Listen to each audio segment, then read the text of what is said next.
رمضان مدرسة تنير مآثر الفكر. ogeysiis golaha dacwada albayaan ee dalka koonfur afrika waxay ogeysiinayaan dhammaan ummadda soomaaliyeed ee ku nool south africa in la gaaray xilligii la qaban jiray kulandiimeedkii sanadlaha ahaa oo ay ka qaybgeli jireen culammada soomaaliyeed oo ka kala yimaada daafaha caalamka. halkudhigga mu'tamarka soomaaliyeed ee dalka koonfur afrika ayaa waxa uu noqonayaa wanaaji sida uu alla ku wanaajiyey.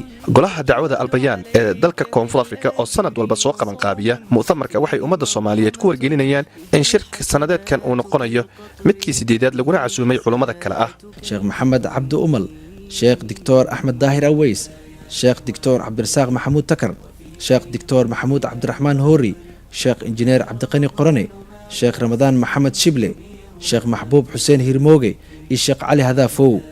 mu'tamarkan oo sanadkiiba mar lagu qabto dalka koonfur afrika ayaa culimmadu waxa ay diiradda ku saaraan marxalado dhowra oo ay ka mid yihiin baahida diimeed ee markaasi taagan.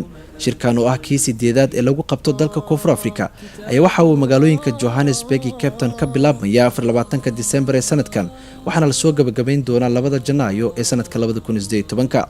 haddaba ka qaybgal oo ka faa'iideysa mu'tamarka wixii faahfaahin ah oo intaa dheer kala xiriir nambarada shaashada ku qoran.